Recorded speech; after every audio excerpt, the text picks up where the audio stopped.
Hoy teníamos que hacer una clase un poquito general de repaso sobre lo que es la unidad 2, que es concepto de derecho y las posiciones y las dos desconcepciones, concepción positivista y naturalista. Y también hacer un poquito un cierre al trabajo práctico que se hizo de la unidad número 1, que es lenguaje y norma. Ahí lo que estuvimos viendo con la doctora Valle es que, primero, lo que nos llamó la atención es que 50 personas se entregaron el trabajo y estábamos viendo con el doctor Gambi que en las clases de Zoom, tanto las de él como las mías, no se conectan como mucho 22 personas, que es lo máximo que hemos tenido. Y también advertimos que de los trabajos que se advierte que no solamente no se conectan a las clases, sino que tampoco las escuchan y que tampoco se lee la bibliografía que se les da. Es más, algunas personas con algunas respuestas muy particulares, Andrea hizo algo que yo una vez hice, que fue googlear, y entonces nos dimos cuenta de por qué se estaba contestando lo que se contestaba que no corresponde en realidad específicamente al contenido de la materia, y realmente nos preocupa. Tal vez no con ustedes, que deben ser los que no tienen mayores problemas en los trabajos, porque son los que se enganchan y los que van siguiendo la materia. Pero es un poco preocupante. Sí me decía Andrea que en general hubo algunos problemas respecto a la distinción entre signo y símbolo, en cuanto a los niveles de lenguaje, sobre todo el metalenguaje prescriptivo, y en cuanto a, al núcleo normativo de la caracterización de norma de von Rey y al derecho como objeto semiótico.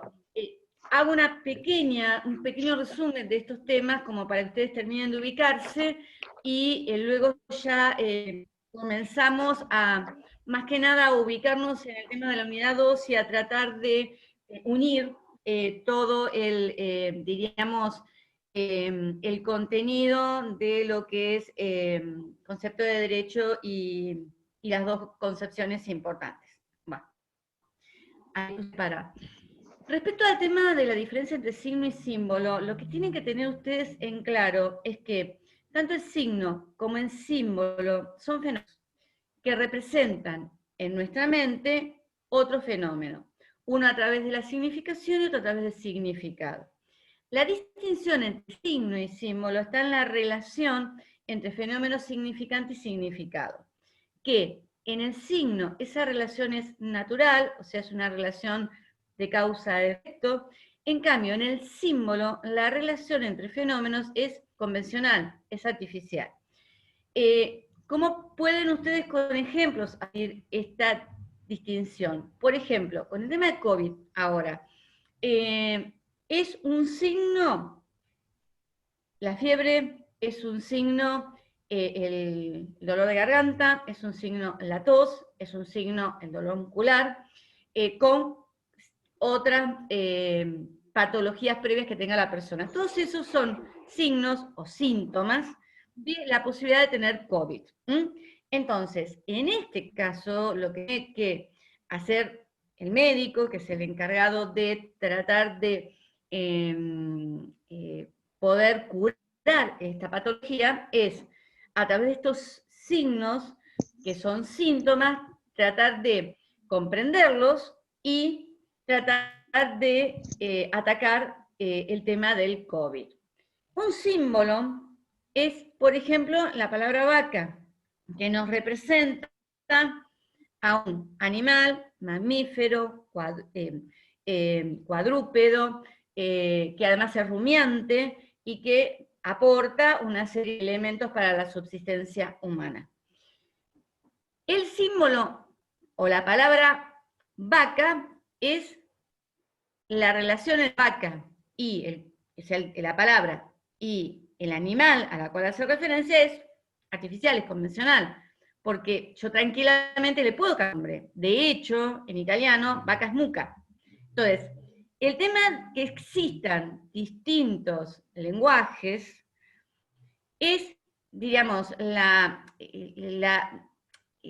digamos, lo más gráfico que nos lleva a entender que los lenguajes están formados por símbolos que son arbitrarios, que son convencionales y que son creados por el ser humano y que si quieren se puede cambiar.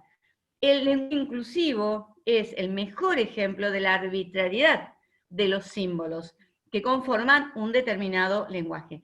Esta es la distinción entre signo y símbolo. ¿Por qué es importante tener claro esta distinción?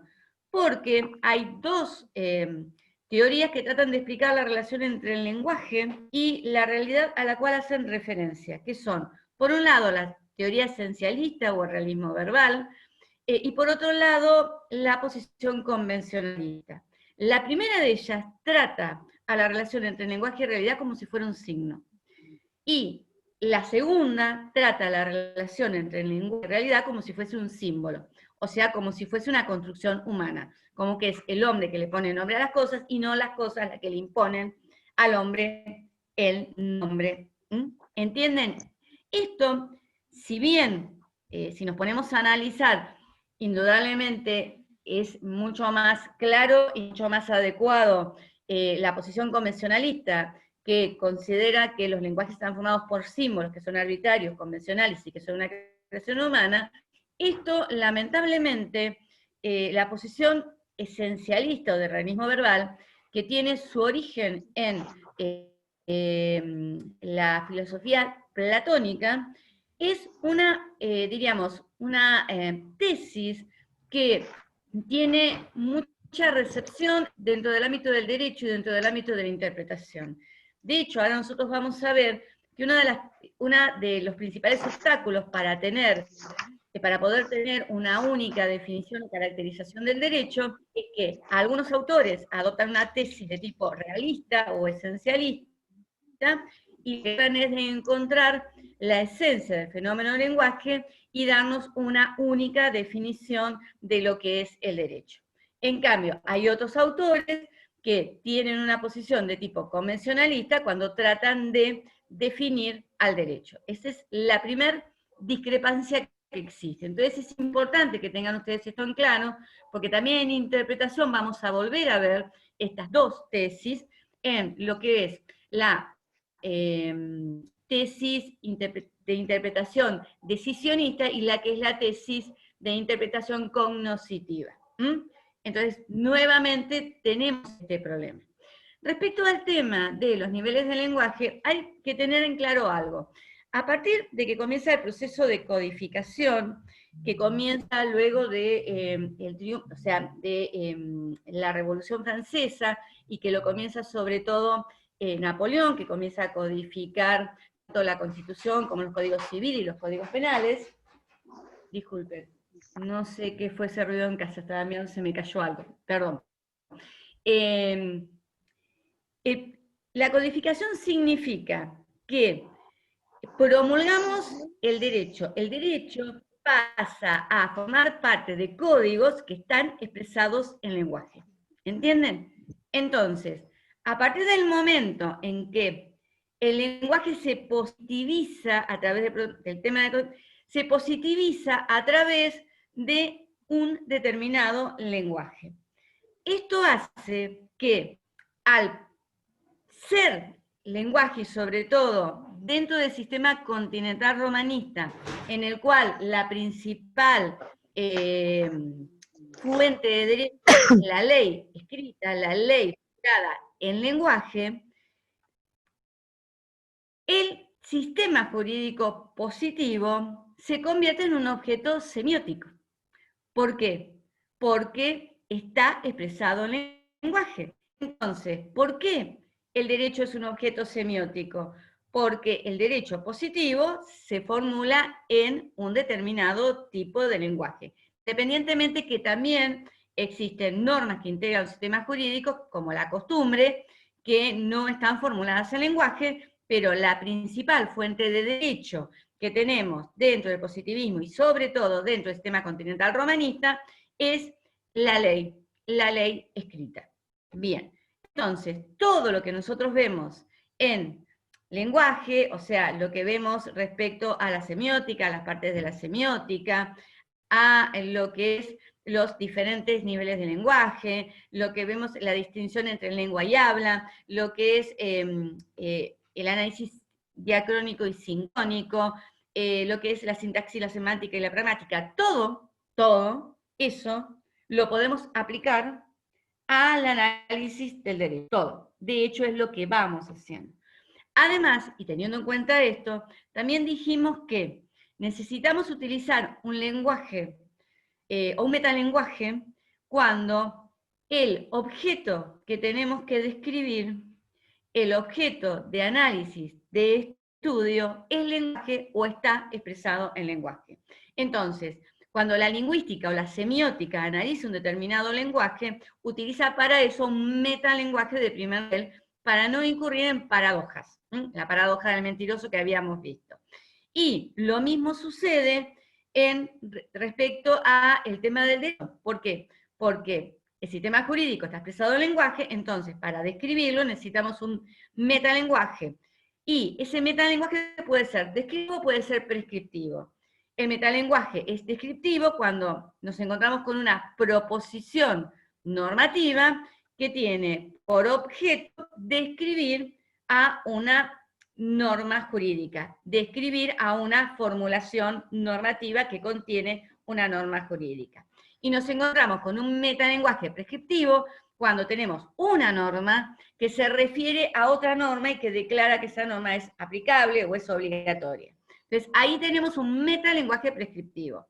Entonces, dentro del derecho tenemos un metalenguaje descriptivo, cuando nos encontramos con una proposición normativa que describe una determinada norma, y tenemos metalenguaje prescriptivo cuando tenemos una norma que se refiere a otra norma. Por ejemplo, una norma que dice que hay que obedecer las señales de tránsito que encontramos a través de un camino. ¿Está claro esto? En cuanto a, creo que traté todos los temas que había dificultades, y para finalizar, el núcleo normativo es aquel núcleo que es común a las normas, que es el carácter, el contenido y la condición de aplicación. Eso es común en las normas determinativas, en las técnicas, en las prescripciones. A eso nos referimos con el núcleo normativo. ¿Dónde están estos temas? La distinción entre signo y símbolo y las teorías realista y convencionalista las tratan tanto Nino, Portela, como Guibur. Respecto al análisis del derecho común semiótico, lo trata en forma específica Portela. Respecto a las teorías y a la distinción, también los tres, y respecto a el núcleo normativo de las reglas en Fonray, está tanto en el libro de Cátedra de Rodríguez como en Nino y también en el libro de Portela. Bien, ¿esto quedó claro? Podemos comenzar con el repaso de la unidad 2, ¿sí? ¿O alguna pregunta me quieren hacer en forma específica? ¿No? Bien. Bueno, respecto al tema de la unidad 2, acá lo que vamos a analizar es, por un lado, el concepto de derecho y por otro lado, las dos concepciones más importantes que analizan al derecho, que son la ius naturalista y la positivista. Nosotros ya habíamos analizado el tema de la valoración moral del derecho y habíamos visto los diferentes niveles del discurso ético, que son la metaética, la ética normativa y la ética descriptiva. Vamos a volver a analizar, cuando veamos las tesis, tanto de ius naturalismo como del positivismo, nuevamente vamos a hacer referencias al tema ético, concretamente, cuando veamos el escepticismo y cuando veamos la tesis de filosofía ética de ius naturalismo.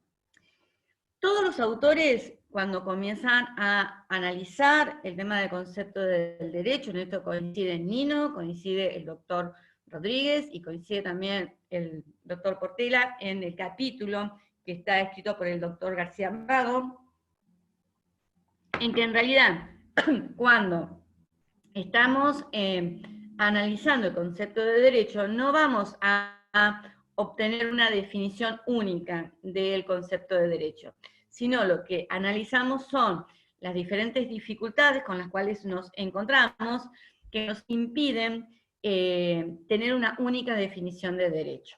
Doctor Rodríguez dice que el tema se plantea, y también a esto hace referencia Nino, en que el problema en cuanto a encontrar una definición única de derecho se da en el ámbito de la teoría, no en el tema de la práctica. O sea, Rodríguez distingue entre el saber práctico en poder realizar una determinada práctica, como es andar en bicicleta o como es ejercer la profesión de abogado, de lo que es el saber teórico, que es explicar una determinada práctica, explicarla con un determinado lenguaje. Entonces, ese es el saber teórico.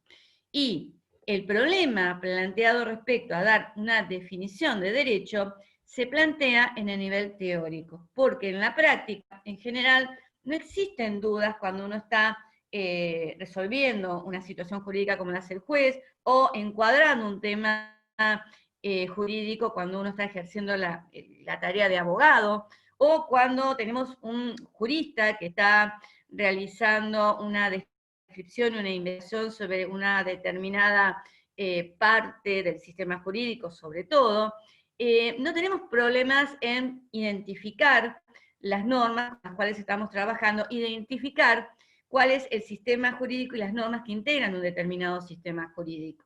Salvo algunos casos que podemos tener problemas de interpretación o que podemos llegar a tener a una norma que no sabemos si está vigente o no, si forma parte o no del sistema, pero en general no tenemos problemas para lo que es el saber práctico respecto del derecho. El problema es un problema teórico.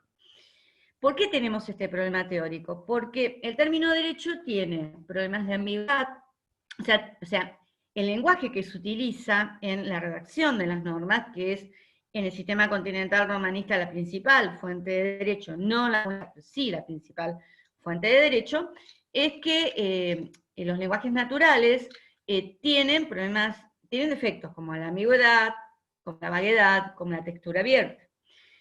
A esto no escapa el término derecho, que también es una palabra de clase.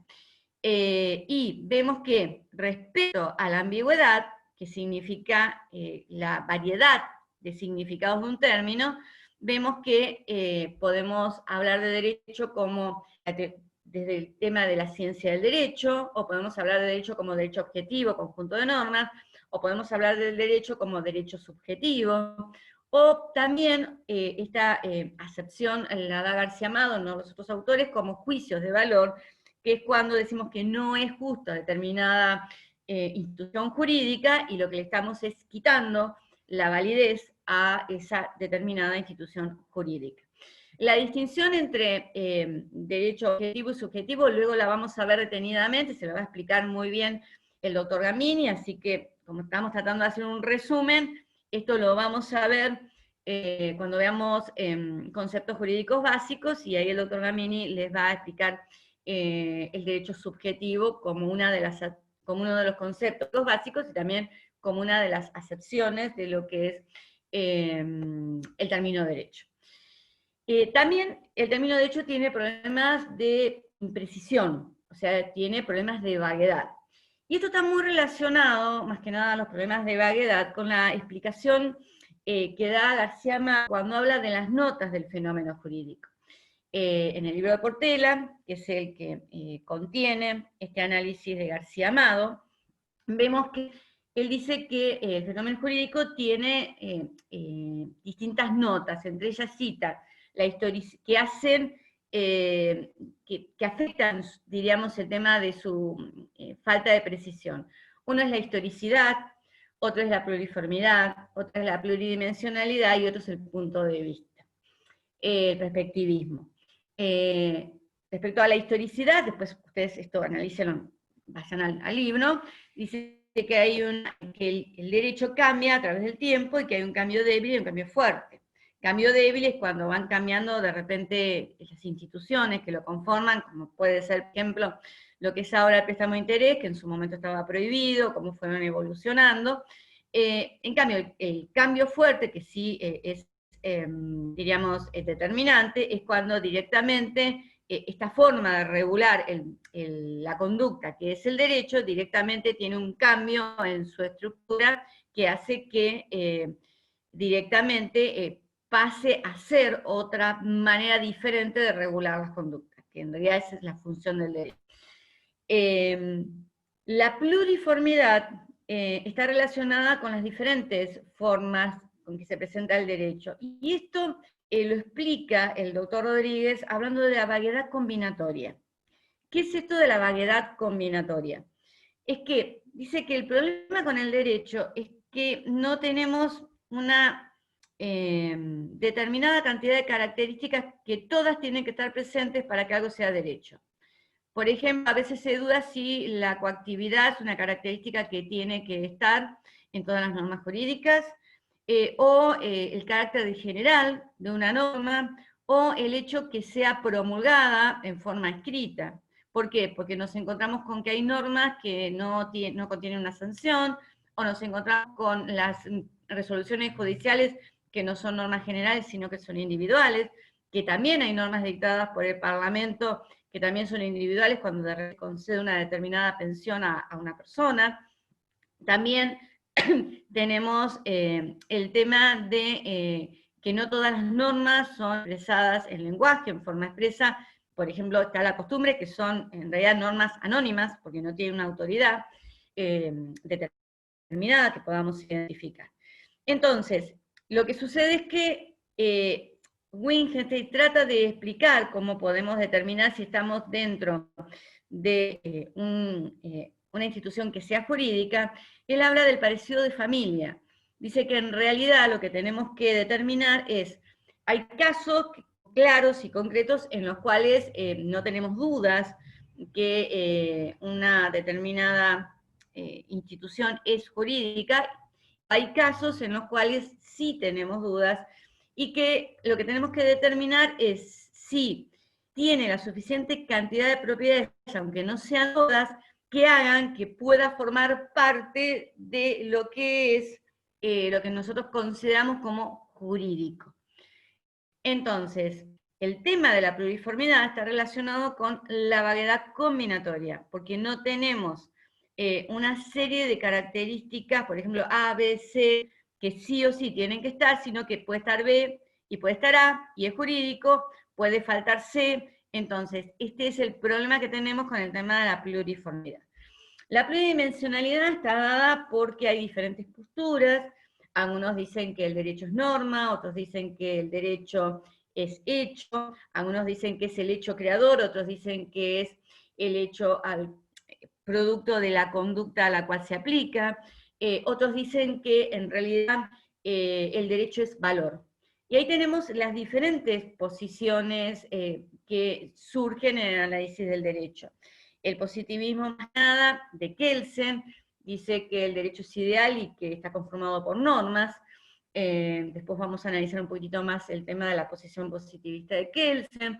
El realismo dice que el derecho en realidad es un hecho y directamente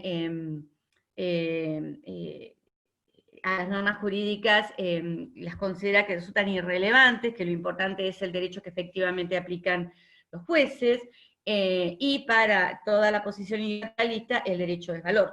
Esto es así. En cambio hay algunas posiciones que dicen que el derecho en realidad es pluridimensional, y que en realidad, si bien el derecho diríamos, es un hecho porque se crea a través de un hecho y se aplica a conductas humanas, en realidad es un hecho institucionalizado. Es un hecho normativo, diríamos. Es un hecho que es creado por un acto humano y guarda relación estrecha con el hecho que lo creó y con el hecho al cual se aplica, que es la conducta humana. Entonces sería pluridimensional, sería un hecho institucionalizado, un hecho regulado. Respecto al tema del perspectivismo, esto está muy relacionado con el punto de vista interno y externo, que luego lo vamos a analizar detenidamente cuando nos detengamos en el tema de la posición, o sea, sobre la teoría de derecho, concretamente de Herbert Hart. Hart introduce dentro de su teoría este análisis del punto de vista interno y externo, diciendo que el punto de vista interno es el de la persona que vive al derecho como obligatorio, y por eso ajusta su conducta a la misma, y en el caso del juez aplica a las normas jurídicas, aplica a los hechos a juzgamiento el sistema jurídico. En cambio, el punto de vista externo es el de un observador, que lo que hace es, sin tomar un punto de vista interno respecto a la validez de ese ordenamiento jurídico, la obligatoriedad, describe cómo las personas que están dentro de un determinado sistema jurídico viven ese derecho. Bien, con esto estaríamos más o menos viendo el tema de ambigüedad, variedad y también las notas del fenómeno normativo. Pero el problema con el término derecho es que además de ser un término ambiguo, de ser un término vago, tiene una fuerte carga emotiva. ¿Qué quiere decir esto? Que nosotros cuando nos referimos a un sistema jurídico o referimos al derecho, inmediatamente lo asociamos con determinados valores y sobre todo con el valor de justicia. Y esta fuerte carga emotiva es la que nos deriva a las dos grandes concepciones del derecho, que son la positivista y la iusnaturalista. Es importante aclarar lo siguiente, porque también hace referencia Jorge Rodríguez al carácter social y al carácter normativo del derecho. El carácter depende de donde la concepción haga mayor hincapié en el carácter social o en el carácter normativo, vamos a ver que vamos a tener diferentes concepciones del derecho. El positivismo hace mucho hincapié en el carácter social del derecho, porque dice que el derecho es creado por un social, que puede ser una determinada conducta, cuando es una costumbre, o puede ser la decisión de un legislador, o puede ser el precedente judicial, pero siempre es una conducta en definitiva humana, un hecho social, la que genera el ordenamiento jurídico. Y además está dirigida a ser aplicada a hechos sociales que son conductas humanas. El positivismo hace más que nada una fuerte, diríamos, más que nada fundamenta su posición en el carácter social del derecho. En cambio, el carácter normativo del derecho se centra en que la función del derecho es la de regular conductas, y sobre todo es la de dar razones para actuar.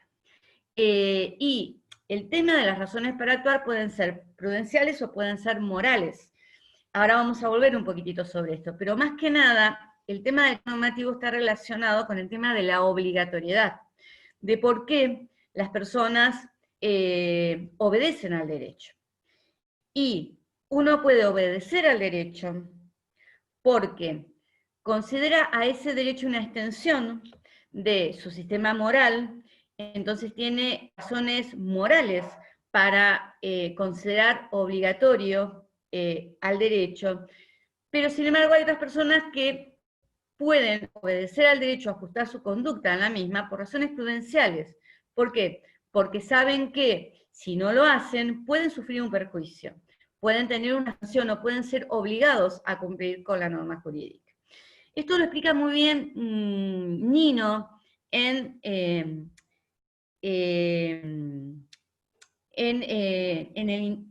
el prólogo de su libro, que es El contexto del derecho, donde dice que en realidad el derecho lo que intenta es, tiene como función regular la conducta humana y sobre todo incentivar la cooperación para lograr una mejor distribución de los recursos escasos que hay en la sociedad. Y que tiene para cumplir con esa función dos herramientas, la autoridad y la coacción.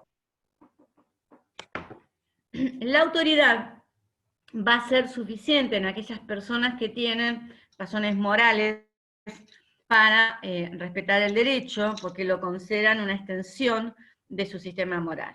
La coacción va a ser una herramienta que va a ser necesaria para aquellas personas que tienen razones prudenciales para obedecer al derecho.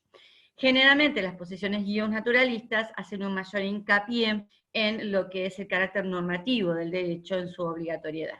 El desafío consiste en ver cómo se pueden compaginar tanto el carácter social como el carácter normativo del derecho. Sobre todo porque en realidad Ijar es muy claro en esto, y después ya vamos a entrar las diferentes concepciones y las tesis que cada una sostiene, que es muy importante que esto lo tengan en claro, después ustedes van a ir viendo las diferentes, de cada concepción, qué opinan los diferentes autores, pero lo importante es que tengan claro cuáles son las tesis principales que sostienen todos los positivistas y todos los naturalistas.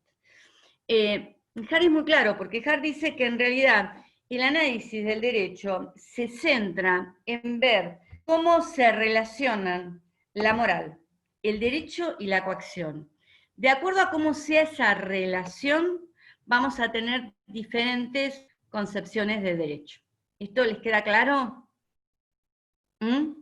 Bien. O sea, acá lo que estamos discutiendo es cómo se relaciona el derecho con la moral y cómo se relaciona también el derecho con la moral y con la coacción. Bien, hasta acá estamos claros.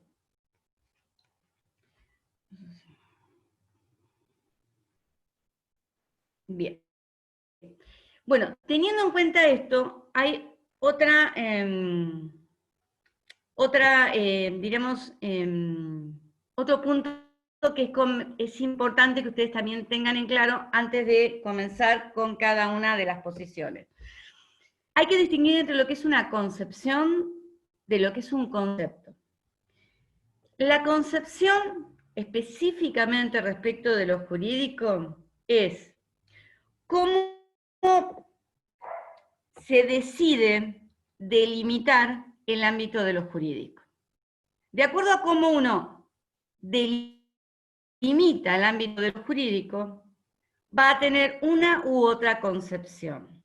Si yo delimito el ámbito de lo jurídico identificando al derecho con la moral, voy a tener una concepción y un naturalista. Si yo delimito el ámbito de lo jurídico en el ámbito de lo fáctico, en el ámbito de los hechos sociales, en el ámbito del derecho positivo, la concepción que voy a tener es una concepción positivista. Y dentro de cada concepción, yo voy a tener diferentes conceptos de derecho. El concepto es dar el significado de un determinado término, de una determinada institución. Y dentro de cada concepción hay diferentes variables, porque dentro de cada concepción hay conceptos de tipo funcional que dicen cuál es la función que cumple el derecho, conceptos de tipo formal, como el de Stamler. Hay diferentes conceptos, pero lo importante es tener en cuenta que no es, o sea, la concepción sería el marco y el concepto sería la definición precisa que dentro de una misma concepción puede haber de diferentes tipos. ¿Esto les queda claro? ¿Sí? Bien. Ahora vamos directamente a adentrarnos en las tesis que sostienen, por un lado el positivismo, el naturalismo, y por otro lado el positivismo. El naturalismo sostiene dos tesis. El naturalismo clásico. Y nos vamos a centrar en estas dos tesis para no complicarnos más. Pero una tesis de filosofía ética y una tesis sobre el concepto del derecho. La tesis de filosofía ética afirma que los valores son objetivos y que además es posible conocerlos a través de razonamiento. O sea, el hombre los puede conocer. Esta es una tesis de metaética, es una tesis fuerte de metaética, y es una tesis cognoscitivista, descriptivista. Los valores son objetivos, son universales y además son cognoscibles. Todos los naturalistas sostienen esta tesis cognoscitiva, con algunas pequeñas variantes, pero todos sostienen esto. A su vez, respecto al concepto de derecho, consideran que existe conceptualmente una relación necesaria entre el derecho y la moral. Esto quiere decir que para identificar el derecho, para definir el derecho, se lo debe hacer a través de un determinado contenido moral que sí o sí debe tener ese derecho. El derecho positivo, por definición, es identificado por su contenido moral. Si el contenido moral del derecho positivo no se ajusta al derecho natural, por definición, no es derecho. O sea, para el naturalismo clásico, solamente es derecho el derecho justo. ¿Esto está claro?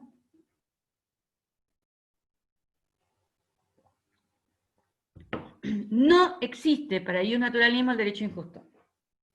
Para el naturalismo clásico. Pues las vertientes modernas tienen algunas distinciones, pero quédense con esto.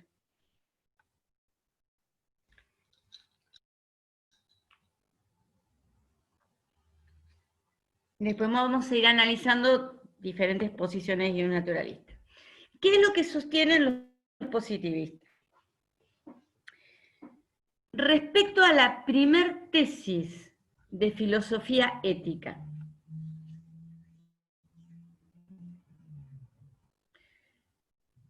todos los positivistas difieren respecto a la primera tesis. Hay positivistas que son cognoscitivistas en materia de ética y que aceptan perfectamente esta tesis fuerte de metaética. Perfectamente. Hay positivistas como Hans Kelsen que son escépticos éticamente y que por lo tanto consideran que los valores no son objetivos y que tampoco son cognoscibles.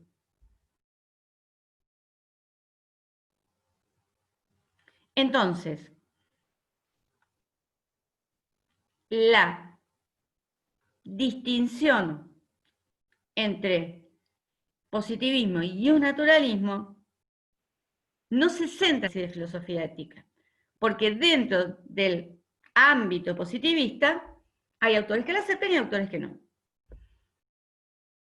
Respecto a la tesis de el concepto de derecho, ¿qué sostienen los positivistas? En esto sí tienen acuerdo. Todos sostienen que no existe conceptualmente una conexión necesaria entre derecho y moral. Que cuando yo tengo que definir el derecho, cuando yo tengo que individualizar el derecho, lo voy a hacer con criterios fácticos, no de acuerdo a un determinado contenido, sino de determinadas características fácticas que presente una institución para determinar si esa institución no es derecho. Por ejemplo, las características que generalmente coinciden los positivistas es que el derecho que el sistema jurídico es un sistema normativo porque regula conductas, coactivo porque ejerce monopolio de la fuerza estatal y porque además es institucionalizado y esa es la característica distintiva. O sea que existen órganos de creación de ese derecho. Bien, en eso coinciden todos los positivistas, que cuando defino el derecho no lo voy a hacer teniendo en cuenta un determinado contenido valorativo, sino por determinadas características de hecho que debe tener el sistema jurídico o el fenómeno jurídico para que yo pueda decir que es un fenómeno jurídico. ¿Esto está claro? En definitiva, ¿qué es lo que todos los positivistas sí sostienen? La tesis de la neutralidad al momento de identificar y definir el derecho. Discúlpenme. Contesta. Disculpen. Entonces, ¿qué es Susana estudiando clases, después te llamo. Disculpen. Estoy con una clausura de una fábrica. Bien, entonces, volvamos. Todos los positivistas están de acuerdo en la tesis de la neutralidad. ¿Qué es lo que quiere decir? Que cuando yo identifico el derecho, cuando yo lo defino, lo hago de manera neutral, de manera avalorativa. ¿Sí? Entonces, esto permite a un positivista identificar un sistema jurídico y decir luego, si quiere, hacer una evaluación moral del contenido de ese sistema jurídico, que ese sistema jurídico es justo. Pero también puede realizar la misma evaluación valorativa y determinar que nos encontramos en un sistema jurídico injusto. Los positivistas pueden hacer esta distinción. Para el positivista, como cuando identifica o define un sistema jurídico, lo hace en forma neutral a valorativa, una vez identificado puede hacer una crítica valorativa y determinar que el sistema jurídico es justo o es injusto. Para el positivista sí existe esta distinción. Para los naturalistas no. ¿Por qué? Porque ellos definen de acuerdo a un determinado contenido que debe tener el derecho positivo. La tesis de la neutralidad se subdivide en 3 subtesis. La tesis de las fuentes sociales, la tesis de la separación conceptual entre derecho y moral, y la tesis de la discrecionalidad. La tesis de las fuentes sociales lo que afirma es que el derecho es una creación humana. El derecho surge de fuentes sociales. Puede surgir de una norma emanada de un soberano, como dice Austin y Bentham. Puede surgir de las leyes de un determinado parlamento. Puede surgir del precedente, porque tengan en cuenta que nosotros, dentro del mundo occidental, hay 2 grandes sistemas de derecho. Uno es el sistema continental romanista, que surge de todo el movimiento de codificación que comienza en Francia, y en el cual la ley es la principal fuente de derecho. En cambio, existe todo otro sistema, que es el sistema de common law, que es el sistema de Inglaterra, de Estados Unidos, en donde el principal, la constitución, por ejemplo, en Gran Bretaña es una constitución consuetudinaria, no es escrita, y la principal fuente de derecho es el precedente judicial. Es el precedente que se desprende, la norma que se desprende de distintas resoluciones judiciales concordantes que se van generando a través del tiempo. Si ustedes ven, yo siempre lo explico para que les quede tal vez claro esto de la distinción. Si ustedes ven cualquier película norteamericana en donde están en el tema de un juicio, van a ver que lo que hacen los abogados es buscar repertorios de casos, van buscando el precedente que se adecue a lo que quiere que se resuelva, ya sea por un lado el fiscal y por otro lado el abogado que patrocina, por ejemplo, a la al imputado. Entonces lo que buscan es precedentes. Así es como funciona la justicia en Estados Unidos. La principal fuente de derecho que se aplica es el precedente jurisprudencial. Volviendo entonces a la primera subtesis, las fuentes sociales, el derecho es una creación humana. Su origen es en distintas fuentes sociales. Respecto a la subtesis de la distinción conceptual entre derecho y moral, es, digamos, el centro de lo que acabamos de analizar, que al definir el derecho no existe una conexión necesaria entre el derecho y la moral, y que por una cuestión metodológica, como vamos a ver, es importante distinguir el derecho que es del derecho que debería ser o del derecho que me gustaría que fuese. Y finalmente, la subtesis de la discrecionalidad, si bien no es muy claro que se desprenda de las otras subtesis o de la tesis de la neutralidad, sí existe acuerdo dentro de los principales autores positivistas como son Kelsen, como es Bobbio, como es Hart, como es Joseph Raz, como es Ross, en que el derecho siempre tiene un grado de indeterminación, que siempre sucede que hay casos que específicamente no se encuentran regulados o que existen por problemas en la redacción, diríamos, dudas respecto a si resultan aplicables o no, están regulados específicamente por las reglas. Entonces, consideran que hay casos fáciles en donde las reglas resultan de aplicación, pero hay casos difíciles en los cuales tenemos dudas sobre si la regla realmente lo regula, y en esos casos difíciles en donde tenemos dudas respecto a la existencia de reglas para resolver, como los jueces están obligados en los sistemas jurídicos modernos a resolver siempre, el juez en ese caso, en el caso difícil en los cuales no sabemos si hay una regla aplicable, tienen discrecionalidad para resolver. Vamos a volver luego sobre esto cuando veamos Working y la polémica con Hart, y cómo luego se va a un positivismo incluyente y excluyente, que lo deben haber escuchado en los audios. Bien, entonces, resumiendo, para ya vamos a ver algunas posiciones de derecho natural y de derecho positivo. El iusnaturalismo, todos sostienen una tesis de filosofía ética, una tesis de metaética fuerte, objetivista y cognitivista, y una tesis sobre el concepto de derecho que establece que existe una conexión necesaria entre el derecho y la moral.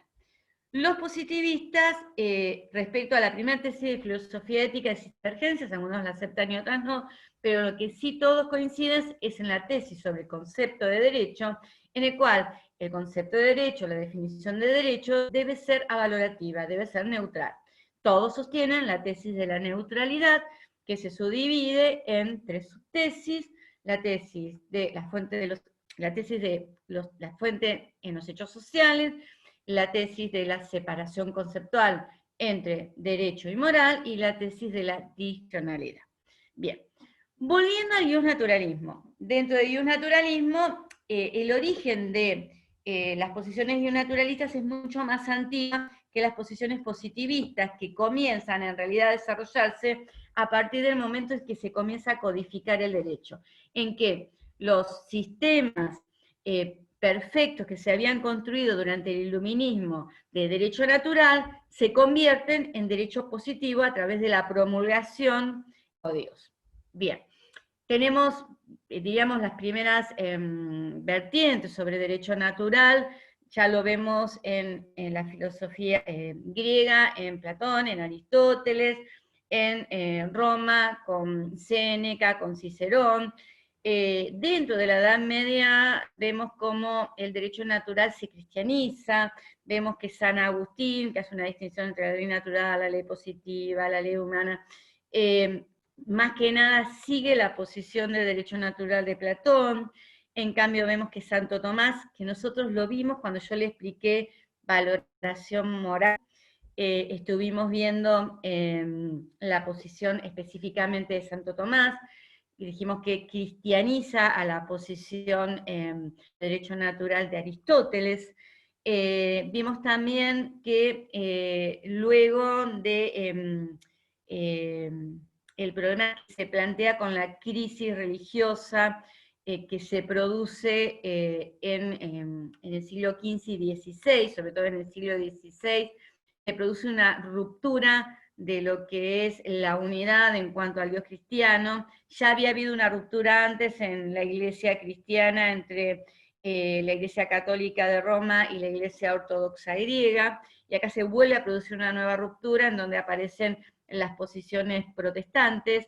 Entonces, advertimos que como el Dios cristiano es un Dios cuestionado, nosotros teníamos una versión del derecho natural de la Edad Media teológica, en la cual el derecho natural emana de Dios, del Dios cristiano, y que se sostiene, por ejemplo, la Universidad FASTA es una universidad de la fraternidad de de agrupaciones tomistas de Santo Tomás de Aquino, o sea que sigue esta vertiente de derecho natural también, digamos, teológica, vemos que aparece una nueva versión del derecho natural racionalista, que son aquellos que consideran que hay que buscar algún fundamento del origen del derecho natural que no sea Dios, porque está cuestionado, y lo encuentran, ahí aparece Grocio, Pufendorf, Kant, Locke, todas las posiciones de derecho natural, digamos, modernas, no modernas, racionalistas, y que comienzan a encontrar el fundamento del derecho natural en determinadas características de la razón humana. Por ejemplo, Grosso lo encuentra en la característica de sociabilidad del ser humano, Pufendorf en el sentimiento de debilidad, cada uno lo va encontrando Locke en lo que es el tema de el contrato social, o sea, cada uno lo encuentra en alguna característica particular. Luego tenemos, partiendo, o sea, tenemos dentro de lo que es el derecho natural clásico, tenemos la vertiente teológica, la vertiente racionalista. Nosotros tenemos un problema que se plantea, un problema histórico que surge durante el siglo XX y que es principalmente el tema de lo que es la Segunda Guerra Mundial y los problemas, las atrocidades que se cometieron durante la Segunda Guerra Mundial. Debido a lo que fue más que nada el régimen nazi, vemos que comienza a aparecer digamos, nuevamente comienza a avanzar el tema del derecho natural, el tema de los valores, el tema de los derechos humanos en lo que son los sistemas jurídicos. Y también comienza todo un nuevo concepto de sistemas jurídicos, sobre todo en el mundo occidental, que es el concepto de Estado de Derecho. Vemos también que también las constituciones modernas son constituciones políticas, históricas y también valorativas, y que cada vez van recibiendo más cantidad. O sea, ¿qué es lo que sucede con el tema del constitucionalismo? Nosotros en principio, la constitución Kelsen, decía que las constituciones tenían la parte más importante de la constitución, que es la constitución formal, es la que establece los órganos de creación y de aplicación del derecho, que esa es la parte orgánica, y es lo que le otorga dinamismo al sistema jurídico, porque el sistema es un sistema que continuamente se encuentra en crecimiento y en movimiento, porque los órganos pueden ir creando continuamente normas jurídicas, a diferencia de los sistemas estáticos. Y que dentro de las constituciones, las primeras constituciones, la parte dogmática que contenía derechos era mínima, contenía algunas declaraciones de la forma de gobierno, algunas garantías, y sobre todo los derechos que receptaba eran los derechos de primera generación, que eran los de igualdad, fraternidad y libertad, sobre todo que eran los que se han impuesto con el triunfo de la Revolución Francesa. Vemos que durante el siglo XIX comienza una serie de reivindicaciones de tipo social, y vemos que las nuevas constituciones comienzan a recibir, sobre todo en el siglo XX, los derechos de segunda generación, que son los derechos sociales, y ya estamos por los derechos de tercera generación, que son los derechos comunitarios, como los derechos del medio ambiente, los derechos consumidor. Vemos que se va ampliando, que son los derechos de tercera generación. ¿Qué quiere decir esto? Que cada vez las constituciones receptan más cantidad de valores, que forman parte de lo que, según Garzo Márquez, es el coto vedado y que debe ser, diríamos, respetado. El problema es que el tema de la introducción de valores en los sistemas jurídicos, el tema que las constituciones modernas sean constituciones valorativas, el tema de que el concepto de Estado de Derecho diga que las características del Estado de Derecho es, además de la división de poderes y del imperio de la ley, la protección de los derechos humanos, hace que el positivismo jurídico tenga un nuevo desafío, porque indudablemente tiene que ver cómo se compaginan dentro de un sistema jurídico y un Estado de Derecho el tema de los valores. No sé si entienden esta situación. Entonces, vemos que indudablemente el derecho natural comienza a ganar, sobre todo con la Declaración de Derechos Humanos, cada vez mayor injerencia y mayor fuerza. Bien, entonces vemos también que hay, bueno, nuevas posiciones de derecho natural, vemos a Radbruch, por ejemplo. La cláusula Radbruch es muy importante. Radbruch primero era un positivista a ultranza, porque el problema que se plantea es que el positivismo jurídico comienza a recibir muchas críticas diciendo que su tesis de la neutralidad hace que de repente se justifique cualquier tipo de sistema jurídico como ese sistema nazi. Entonces, Radbruch en su momento estaba a favor de, porque decía que era importante el respeto de la ley, porque la ley daba orden, daba seguridad y daba estabilidad. Luego de lo que sucede con el régimen nazi, cambia totalmente su posición y dice que cuando nos encontramos con normas en un sistema jurídico o con un sistema jurídico que realmente es totalmente aberrante e inmoral, directamente esto hace que pierda su condición de sistema jurídico. Hace que una norma manifiestamente inmoral no sea una norma jurídica. Y esto es más que nada lo que se utiliza en la cláusula Radbruch en lo que es el juicio de Nuremberg, y también lo que se utiliza en otras disposiciones, como trae, por ejemplo, como ejemplo, el doctor Rodríguez, que es un fallo sobre los centinelas del muro, que son unos centinelas que matan a una persona que trata de huir de la de Berlín Oriental a Berlín Occidental. ¿Por qué? Porque el tema que se plantea es que hay un principio dentro de lo que es el positivismo, que es una garantía, sobre todo, que es el tema de la no retroactividad de las leyes. O sea, que a uno no se lo puede juzgar por una ley que es posterior al hecho por el cual se lo está juzgando. Que, por ejemplo, tanto los jerarcas nazis como los centinelas del muro, en su momento lo que hicieron fue incumplir con las normas del sistema jurídico nazi. Lo que se les dice es que como esas normas eran aberrantes, se los condena y se viola, diríamos, el principio de retroactividad. Lo que pasa es que los positivistas dicen que en realidad el principio de retroactividad, que es un principio caro y fuerte a lo que es el sistema de derecho como garantía, ante determinadas situaciones hay que balancear si admitimos hechos aberrantes o privilegiando el principio de no retroactividad, o si ante hechos aberrantes el principio de no retroactividad debe ceder. Así se resuelve. Bueno, después tenemos posiciones modernas de derecho natural, como son la moral interna del derecho, que es la de Fuller, que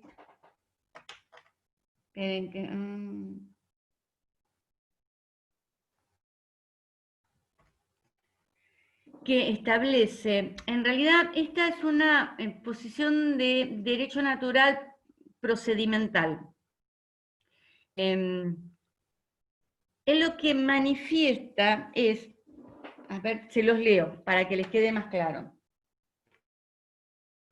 Fuller sostiene que la finalidad básica del derecho es sujetar la conducta de un grupo social al gobierno de reglas. El derecho, para no ser arbitrario, debe satisfacer una serie de características de tipo formal. Las normas que integran el derecho deben ser normas generales, deben ser normas no retroactivas, deben ser normas claras, deben ser normas que tengan una determinada estabilidad, deben ser normas que estén formuladas en un lenguaje claro, deben ser aplicadas no variando, diríamos, el contenido de la norma con la interpretación que se haga en su aplicación. El tema que se plantea es que lo que se le critica a Fuller es que estas características formales de un sistema jurídico son características que tranquilamente puede tener un sistema jurídico que valorativamente sea totalmente injusto, Porque estas características son formales, no son sustanciales, no son sustantivas. ¿Me entienden lo que les quiero decir?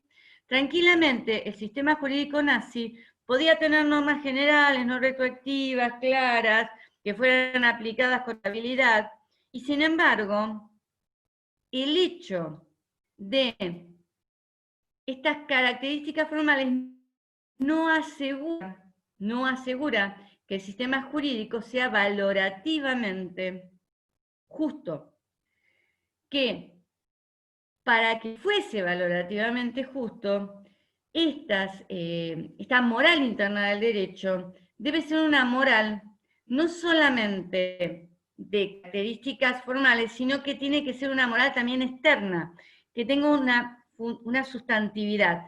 Por eso generalmente Führer avanza un poco más y dice que además el derecho lo que debe respetar y lo que debe tener como finalidad es el respeto de la persona humana. O sea, tenemos en cuenta que también tiene una posición similar a esta moral interna, la posición de Ferrajoli en cuanto al garantismo. El garantismo se basa en el respeto a estas características formales que tiene que tener el sistema jurídico y que deben ser respetadas. O sea, la posición de Ferrajoli, que es una posición en la cual se basa el garantismo penal, es una posición que sigue a esta moral interna de Führer. Después tenemos también otras posiciones modernas, que es la de Finis. Finis habla sobre, en realidad, lo tratan distinto, o sea, no lo tratan distinto, tratan con un diferente enfoque Jorge Rodríguez a Finis y lo que es el libro de Portela a Finis. No es que lo traten distinto, sino que centran su análisis en otras pautas. Jorge Rodríguez más que nada centra el análisis que hace Finis sobre derecho natural y sobre el sistema jurídico, en que Finis afirma lo siguiente. Él dice que existen casos centrales de sistemas jurídicos y casos periféricos o defectuosos de sistemas jurídicos.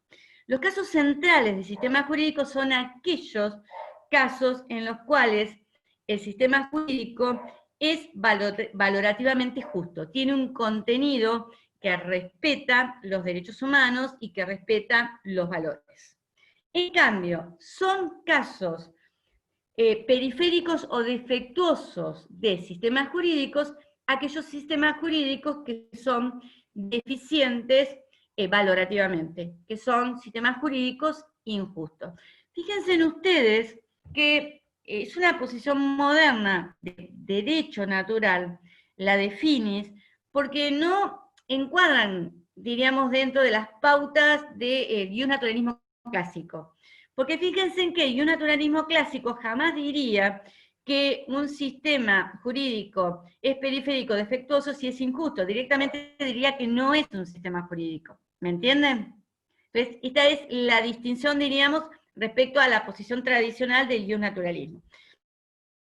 Pero vayamos a y el análisis que hacen de lo que es la posición de Finis. Finis dice que existen determinados bienes básicos en la sociedad que son todos iguales y que deben ser respetados por el hombre, como la vida, el conocimiento, la razonabilidad práctica, el juego, etc.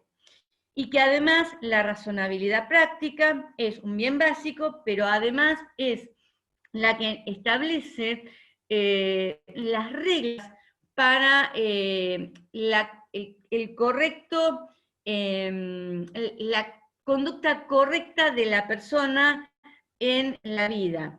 La razonabilidad práctica establece, además de ser un bien básico, establece una serie de pautas de cómo tiene la persona que actuar en su vida. Y esas pautas que surgen de la razonabilidad práctica son el contenido del derecho natural. ¿Sí? Entonces, el contenido del derecho natural son las pautas que surgen de la razonabilidad práctica, que es que uno se tiene que manejar en la vida respetando a todos los bienes básicos, respetando además a las personas, no privilegiando un bien básico sobre otro, teniendo un plan de vida establecido, de respetar ese plan de vida, que en ese plan de vida no se sacrifique un bien básico, que si tenemos dudas en cuanto a actuar, no actuemos. Bueno, eso es el contenido del derecho natural en finis. Bien, y ahora nos vamos a ir para ya después irnos a las posiciones de positivismo. Upa, me estoy yendo largo, pero bueno, para que más o menos ustedes se vayan ubicando, a working. Working, voy a decir 2 o 3 cosas porque después vamos a tener que ver porque nos va a llevar a la posición de positivismo incluyente y excluyente. Working se lo ubica generalmente como ius naturalista, aunque él dice que en realidad no es ius naturalista. Pero concretamente, Working lo que manifiesta es lo siguiente. Working tiene una concepción interpretativa del derecho. Y dice que los sistemas jurídicos están integrados por reglas, pero también están integrados por principios. Los principios, que en realidad serían valoraciones morales de decisiones de autoridades jurídicas del pasado, se distinguen de las reglas por una diferencia lógica y una diferencia funcional.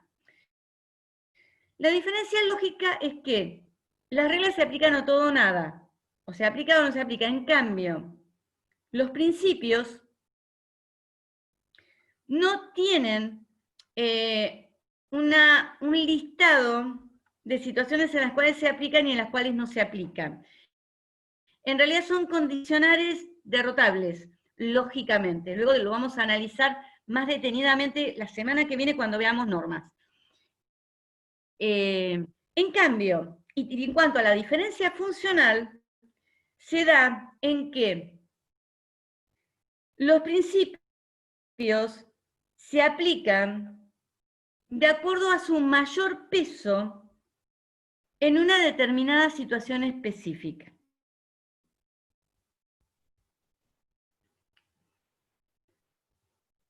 Ahora vamos a ir a las posiciones positivistas y después vamos a volver a el planteo que realiza Working, o la crítica que le hace Working al positivismo, concretamente a la posición de Hart. Vayamos a las diferentes concepciones positivistas. Ya vimos cuáles son las tesis. Y también vimos que los positivistas no todos coinciden en la tesis de filosofía ética que sostiene el ius naturalismo. Concretamente, hay una posición positivista que tiene como fundamento de su positivismo el escepticismo ético. Y tienen posición y fundamentan su positivismo en una posición escéptica en materia de metaética, tanto Kelsen como Hans Ross. Su fundamento positivista es estar totalmente en contra de la tesis de filosofía ética y ius naturalismo. Ellos consideran que los valores no son subjetivos y además no pueden ser conocidos, no son descriptivos de ningún tipo de hechos. Concretamente, respecto de Kelsen, él tiene una teoría de derecho que obtiene de realizar 2 purificaciones. Por un lado, hay una purificación de las ciencias de la naturaleza y por otro lado, de lo que es la axiología, el tema de los valores. La ciencia del derecho que él pretende obtener es una ciencia pura. O sea, a él lo que le interesa es el producto terminado, la norma. No se ocupa ni de la política legislativa, ni de la creación, ni tampoco de la aplicación a los hechos. Y también su ciencia del derecho es avalorativa. Y esa valorativa es escéptico éticamente. Él critica el derecho natural, primero porque dice que atento, que existe un abismo lógico entre el mundo del ser y el mundo del deber ser, o sea que no se pueden derivar normas del deber ser de proposiciones que contienen el ser, porque lógicamente eso no es posible, porque para que un razonamiento sea lógicamente válido, la conclusión debe estar ya contenida en las premisas, y si yo parto de premisas del mundo del ser, no puedo llegar a una conclusión en donde aparezca el deber porque no está contenido en las premisas, simplemente. Y además, también critica el naturalismo porque dice lo siguiente respecto al naturalismo. Dice que si fuese cierto la tesis de filosofía ética y también los, los, el derecho natural sería objetivo y sería cognoscible, y además el derecho positivo tiene que adecuarse al derecho natural, entonces el derecho positivo sería innecesario, sería irrelevante. ¿Por qué? Porque con el derecho natural nos alcanzaría. Porque si el derecho natural es objetivo, el hombre lo puede conocer, ¿para qué quiere a su vez dictar un derecho positivo que sea idéntico al derecho natural? Esa es otra de las críticas que él le hace. Bien, pero hay otros autores que tienen un fundamento positivista metodológico o conceptual. Ellos consideran que, por una cuestión de metodología, es importante en lo que es la definición de derecho y la identificación del derecho, hacer una distinción entre el derecho que es, el derecho que existe, el derecho que integra un determinado sistema jurídico, de lo que es el derecho que debería ser o que me gustaría ser. Entonces, esta posición es la que sostiene Hart, es la que sostiene Nino, y es en general la que sostienen diferentes autores,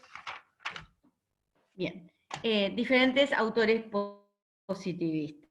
Ustedes van a ver que Nino se adentra en otras posiciones como el positivismo ideológico, como el formalismo jurídico. El formalismo jurídico está muy relacionado con el sistema continental romanista, en el cual la principal fuente de derecho es la ley.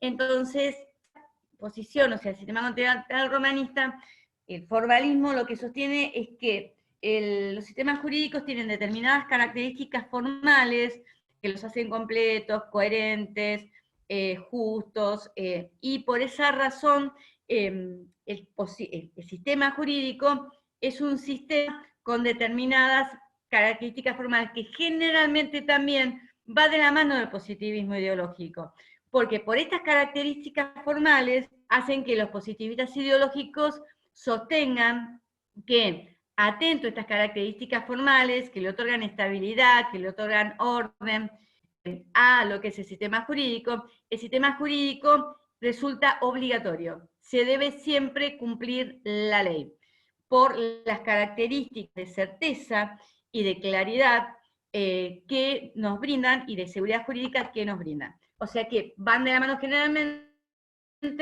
la posición de formalismo jurídico con lo que es el positivismo ideológico. Ahora bien, vayamos a la posición de Hart. Vamos a adentrarnos un poquitito para poder entender la crítica que le hace Dworkin y cómo para hacer frente a las críticas de Dworkin y más que nada las críticas que se le hacen al positivismo en general por el tema de la neutralidad y por el tema de el avance y un naturalismo o de los valores en los sistemas jurídicos, le hace Dworkin, que es tal vez la crítica más fuerte a la posición tradicional positivista. Hart hace una crítica muy fuerte a lo que son las posiciones... discúlpenme que les comento algo que me había olvidado, algo un poquito de historia. En realidad los primeros autores que comienzan a analizar el positivismo, que se convierten en positivistas y que consideran que es importante distinguir entre el derecho que es y el derecho que debe ser, son Bentham y Austin. Tanto Bentham como Austin, que luego lo vamos a analizar en las posiciones reduccionistas de las normas la semana que viene, no son escépticos éticamente. Es más, ellos tienen un fundamento de ética normativa que es la visión utilitarista. Por lo tanto, no tienen como fundamento de su positivismo el escepticismo ético que tiene Kelsen. Eso es importante que lo tengan en cuenta, igual después lo vamos a ver la semana que viene. ¿Qué dice Hart? Hart es un crítico a las posiciones reduccionistas del sistema jurídico, o sea, aquellas posiciones que reducen el sistema jurídico a un determinado tipo de normas con una determinada estructura. Hart lo que dice es, criticando más que nada a Austin, pero que la crítica va también para Kelsen, luego vamos a analizar la norma jurídica en Kelsen, dice que el sistema jurídico está formado no solamente por reglas primarias, que son similares a la norma de Austin y a la norma jurídica de Kelsen, sino que además tiene reglas secundarias, y esas reglas secundarias se llaman secundarias no porque sean menos importantes que las primarias, sino porque en realidad no están dirigidas directamente a los individuos, sino que se dirigen a las reglas primarias indirectamente a los individuos. Y son las reglas de cambio, de adjudicación y de reconocimiento. O sea, estas reglas lo que hacen es, las secundarias, la de reconocimiento, identifica qué reglas primarias forman parte del sistema jurídico, las de cambio otorgan competencia para la creación, modificación y derogación de reglas primarias, o sea, competencia al Parlamento o a los individuos, y las reglas de adjudicación otorgan competencia a determinadas personas para adjudicar controversias que se suscitan por la interpretación o aplicación de las primarias. Entonces, teniendo en cuenta esto,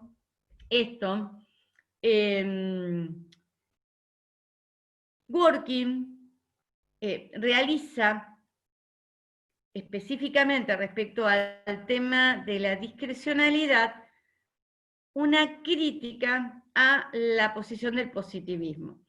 Dworkin dice que los sistemas jurídicos están formados por reglas, como dice Hart, pero que también tienen principios. Entonces, las tesis que sostiene el naturalismo respecto, por un lado, a la fuente social, por el lado a la separación conceptual entre derecho y moral, y sobre todo a la tesis de la discrecionalidad, caen. Comienza sacando la tesis de la discrecionalidad. ¿Qué es lo que dice Dworkin? Dworkin dice que cuando nos encontramos ante un caso difícil y tenemos dudas respecto a si existe una regla para resolver ese caso difícil, los jueces nunca tienen discrecionalidad, porque ante un caso difícil, donde no hay reglas, deben aplicar principios. Entonces, cae la tesis de la discrecionalidad. Los jueces nunca tienen discrecionalidad, porque como los sistemas jurídicos están formados por principios y por reglas, cuando las reglas no dan la solución la deben buscar en los principios que integran ese sistema jurídico. Como los sistemas jurídicos están formados por reglas y por principios, cae la tesis de la separación conceptual entre lo que es el derecho y la moral. ¿Por qué? Porque los sistemas jurídicos están integrados también por principios morales. Y también cae la tesis de las fuentes sociales, o sea, cae la regla de reconocimiento, porque la regla de reconocimiento lo que hace es identificar cuáles son las fuentes sociales de las cuales emanan las normas de un determinado sistema jurídico.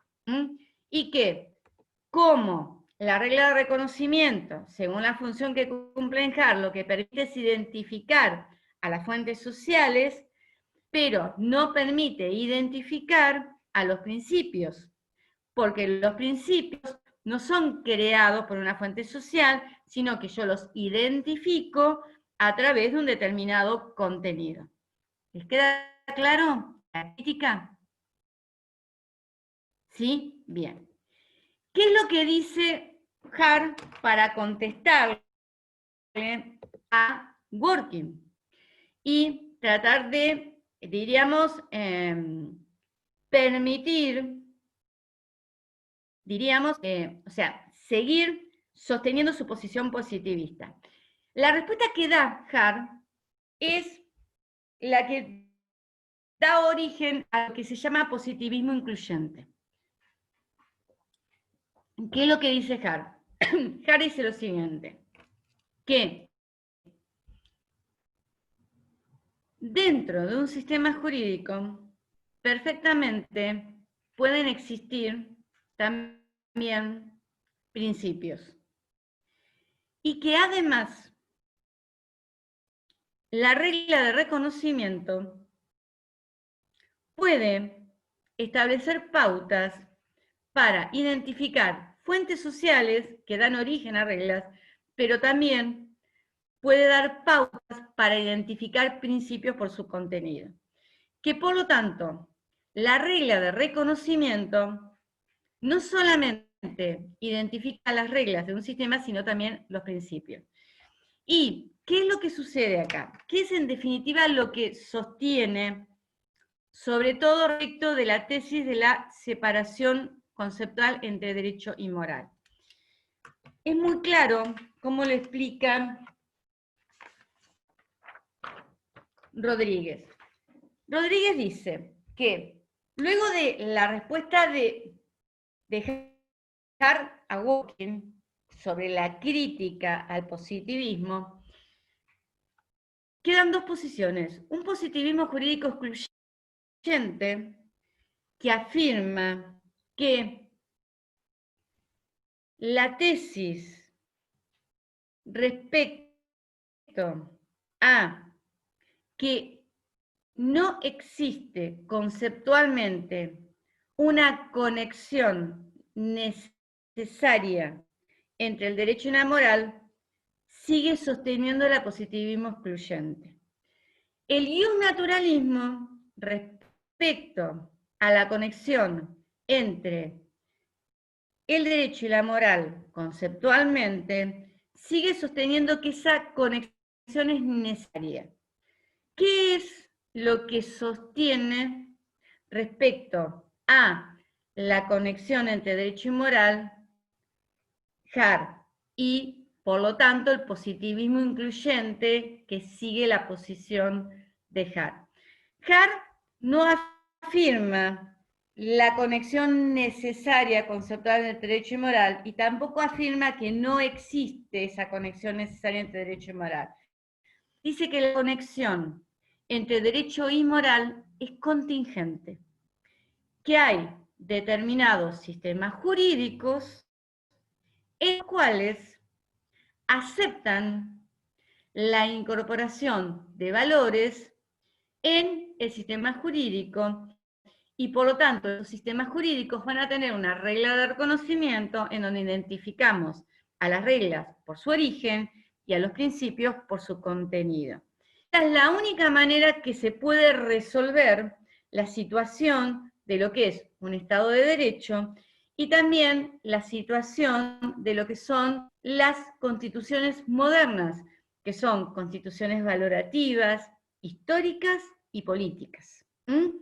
Como son, por ejemplo, la Constitución de Weimar, o como lo es la Constitución de 1948 italiana, que da origen a toda la posición del neoconstitucionalismo.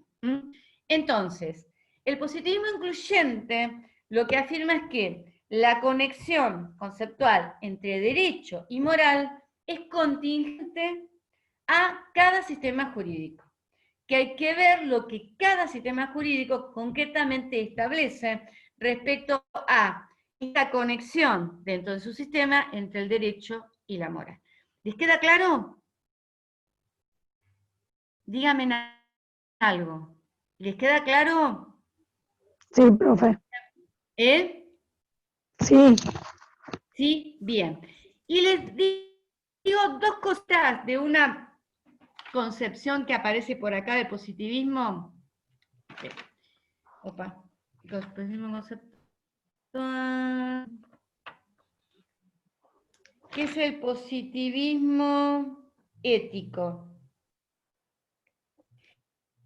Hay un positivismo nuevo que es ético, que lo que establece es que el positivismo excluyente dice que a nivel conceptual la conexión entre derecho y moral no es necesaria. El positivismo ético lo que hace es prescribir, es en decir que normativamente es obligatorio en el positivismo que no exista conexión entre el derecho y la moral. ¿Entienden la diferencia? Es una concepción ética, no una concepción, es una posición, no una posición dentro de la concepción positivista que se llama positivismo ético, que prescribe en forma obligatoria, normativamente, que no existe relación entre el derecho y la moral.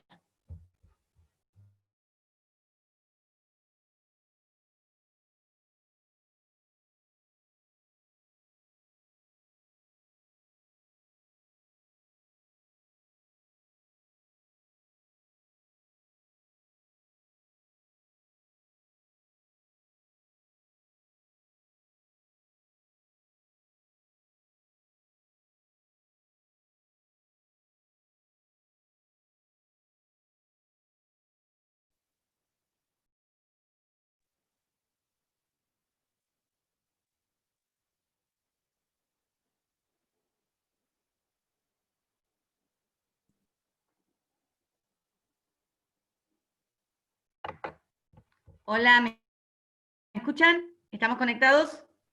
Ahora sí. Igual estábamos, hola, Sí, estábamos terminando, o sea, lo último que vimos es el tema del escepticismo ético. No, escepticismo ético, positivismo ético. El escepticismo es otra posición.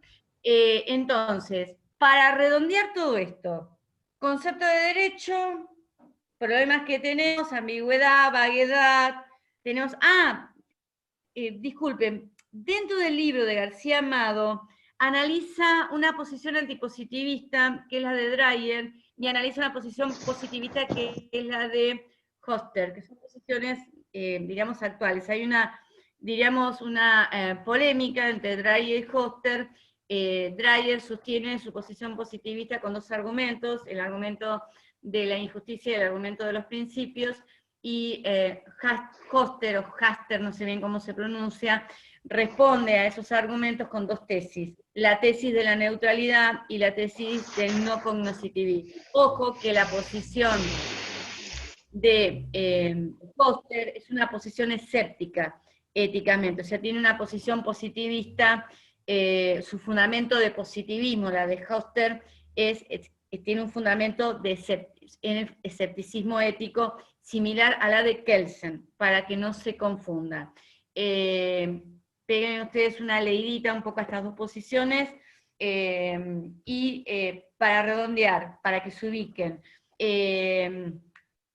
vean este tema concretamente del libro de Portela, lo que es la definición de derecho, y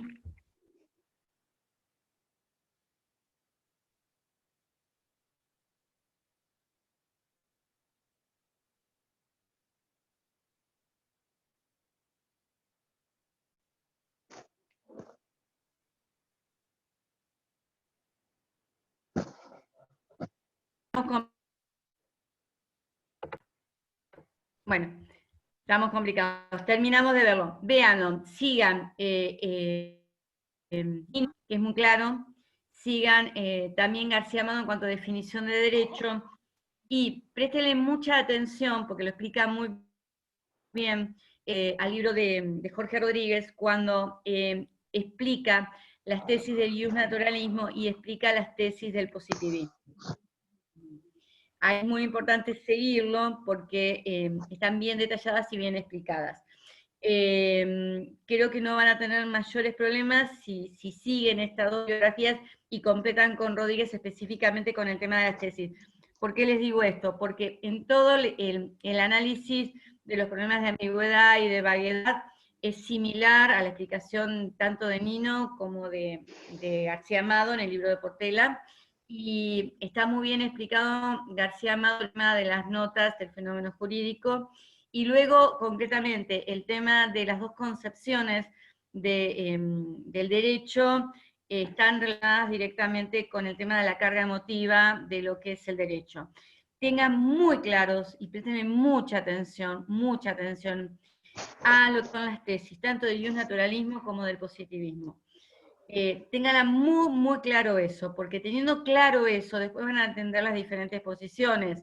Más o menos tengan una síntesis de cada una de las posiciones, Finis que sostiene en síntesis, que sostiene Rad, que sostiene Fugler, una síntesis de cada uno, y específicamente péguenle una especial lectura al tema de Working, porque el tema de Working con los principios es el que trae la crítica a la posición de Hart, y es lo que hace que luego de crítica tengamos dos vertientes dentro del positivismo: la excluyente, que sostiene a ultranza las tesis de la neutralidad y de la separación, y la incluyente de Hart, en donde se suaviza y dice que la tesis de separación conceptual entre el derecho y la moral en realidad es contingente.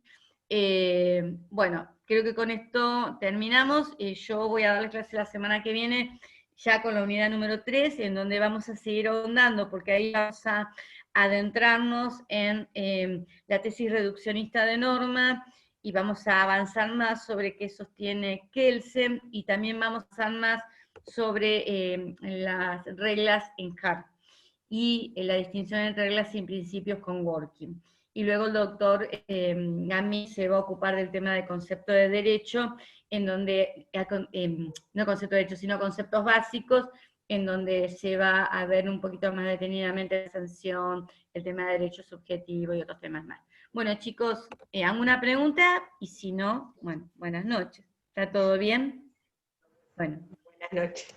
Ahora a estudiar. Buenas noches, Hay que ir profe. al libro. Buenas noches, chicos. Nos vemos. Chau, chau.